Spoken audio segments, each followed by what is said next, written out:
Ladies and gentlemen, we are back with another match from the ESL Pro Tour Europe Weekly Cup. It is Monday, June 8th. I'm Nathanias, and spawning in the top left, we have the red Protoss player. I believe we're in the second or third round now of the bracket. He is Cascade's Skillous. And they have a tentacle monster for their logo. That is terrifying, but I did have calamari the other day. The calamari tempura. That is the ish, man. And at the bottom right, a Terran player who I always find quite interesting to watch play because he does a lot of meme stuff and things probably in a similar vein to myself. He is Lillekanin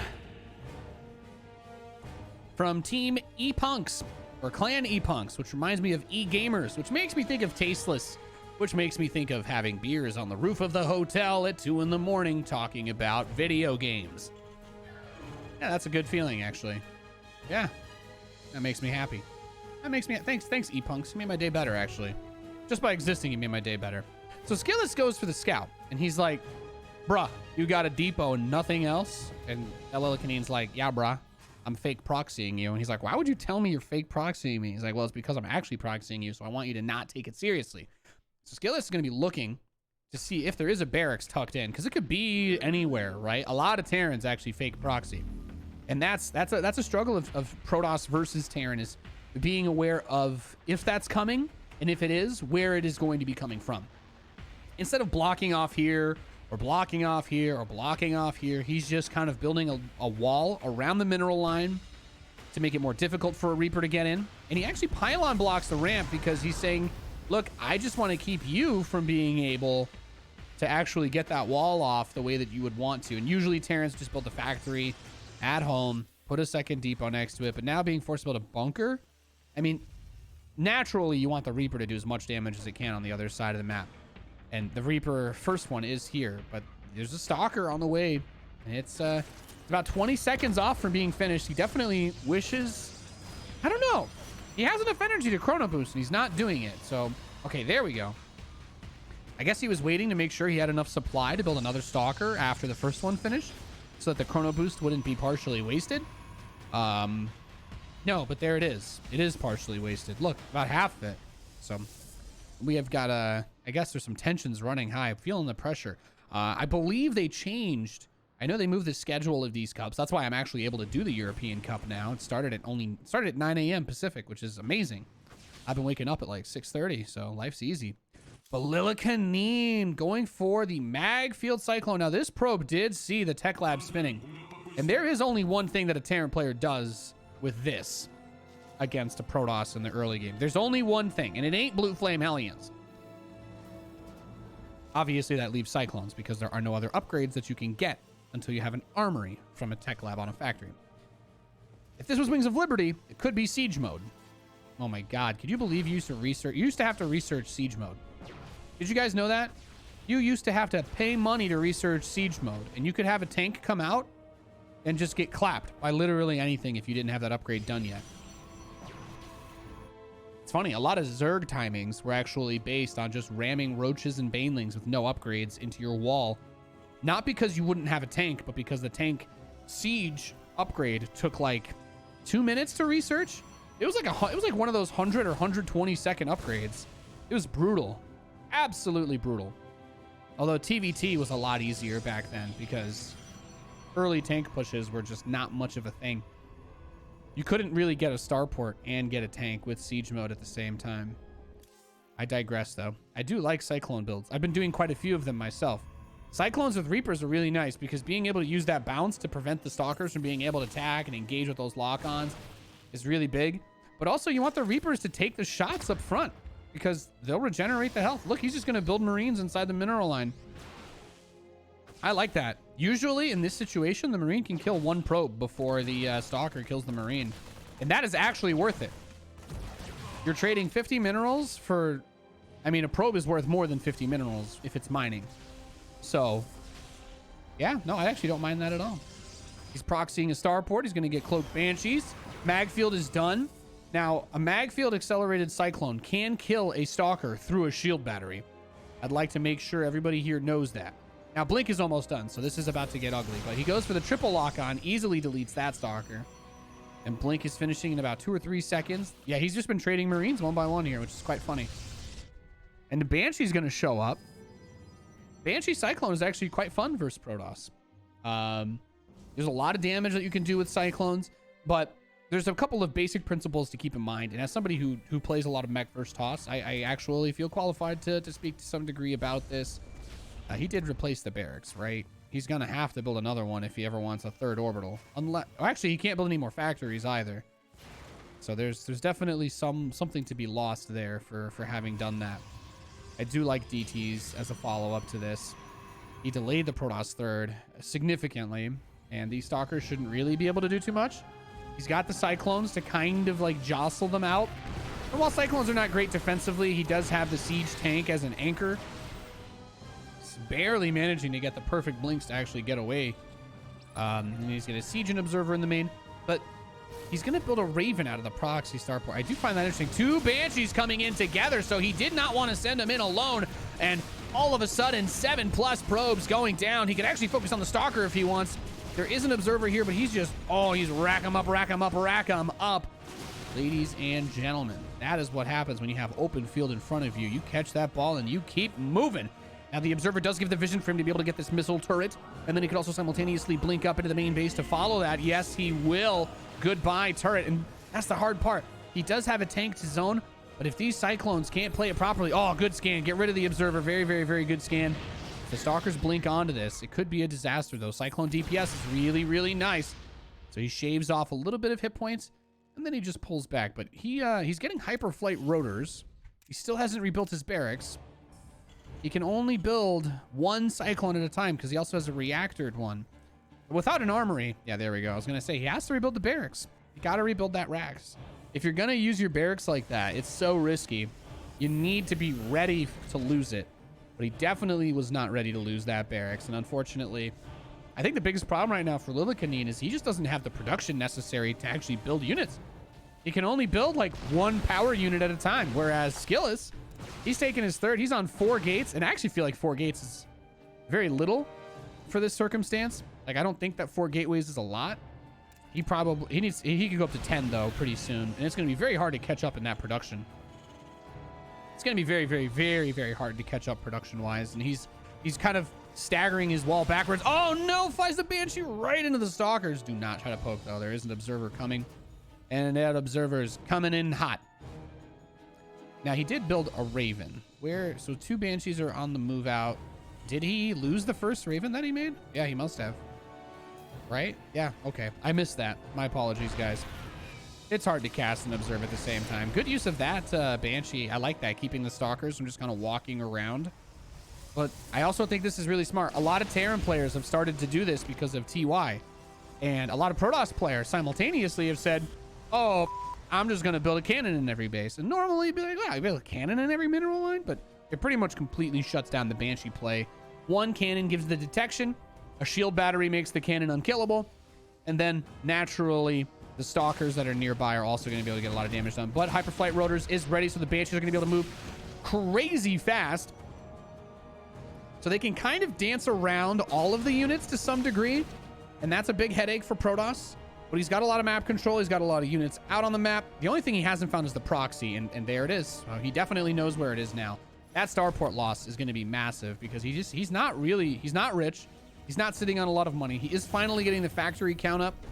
Siege tanks can definitely be useful here. Oh, you wish you had that Raven though. Okay, the Raven looks like the Raven will be able to get home because the observer sees everything, and he might try to hit here. He might try to just like parse through that, or before a wall goes up, he might just try to bash the face. He might try to bash his face in.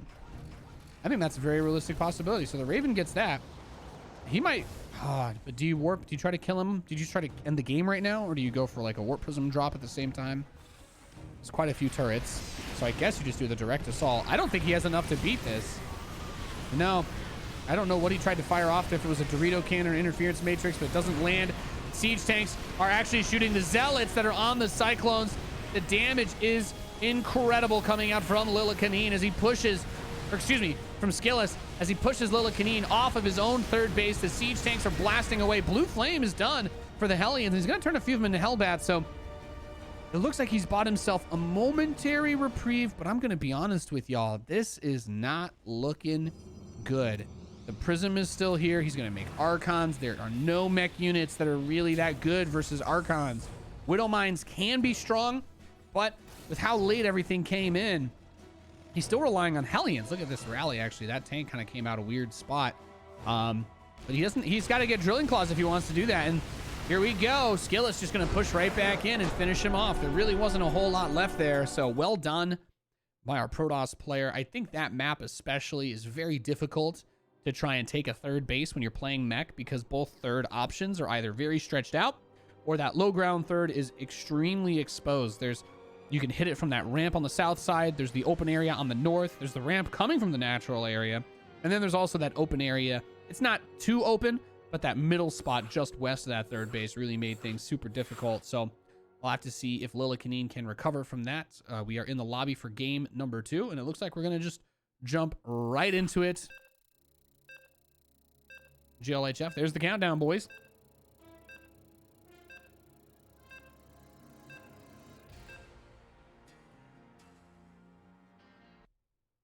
Yeah, it's funny, though. When they got rid of the Siege Tank upgrade in Heart of the Swarm, there were a lot of people who thought it was going to break the game. You're going to break the game.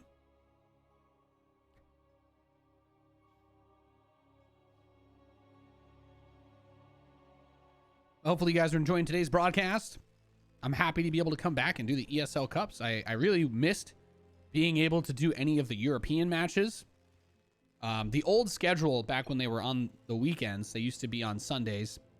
And I think the Europe broadcast would start at like 6 a.m., which is just kind of impossible. But after they moved it to Mondays, the concern would be that people who have jobs, you know, if you guys have ever worked before, you might have heard that there can be some issues if you don't work. You can't make money. So people couldn't quit their jobs just to try and, you know, play in these cups. So what happened was they're like, all right, well, we'll also make it start later so that everybody has an opportunity. And, well, that's why I'm able to do it here. So I hope that you guys are enjoying the commentary. I hope I'm not being too dumb. If I am, please let me know. I will try to be dumber. It is another proxy, but it feels a little bit different this time. I mean, it's not like the distance you have to go is still quite long. The Reaper can't jump up anywhere here. It has to go all the way around this ramp, because presumably Skillous will do what all Protoss players do on this map, or at least what many do when they build the gateway here, and put the Cybernetics core right next to it, which is actually quite exposed to a Cyclone push if something like that were to come early on. But this is not really, this Reaper will not get there very quickly. Maybe slightly faster, but it has to go all the way around. And yeah, unless he like cuts down this way too, the gateway will see it a couple seconds before it arrives. And that's going to give, honestly, a couple seconds heads up when you're playing at this level. Like I said, professional StarCraft is just like the movie Speed. Whichever player slows down under 100 miles an hour first instantly combusts. So you have to be very careful. Excuse me, 200 kilometers per hour. I gotta stick to my Euro units. No, Nate. That's not really true, though, Nate, is it? It's kind of like everywhere in the world except the U.S. units. Right? I mean, I could say that's Arabic units or African units or Latin American units. Nobody uses miles per hour, Nate, except Britbongers. And even they, I think, still have to learn metric stuff. Well, technically, they taught us metric in American schools. I was just the only person who paid attention. That's fair. That's fair. So I think it's pretty obvious what's going to happen here. We're 100% going to have Cyclones at Magfield again. There's the proxy getting set up. He's going to build the tech lab with the barracks, proxy the starport. Now, if I'm Skillous, I'm looking for a proxy because this looks very similar to the last game. That starport gave Lillekanin quite a bit of power. And I think he's going to find it. Yeah, there's the barracks. So he's like, oh, there's the racks. Well, he won't be able to block this, but I think if he sends the Stalker, he could easily deny Cloak. Just click on the reactor, or excuse me, the tech lab. Stalker should be able to kill that easily. There's the Cyclone.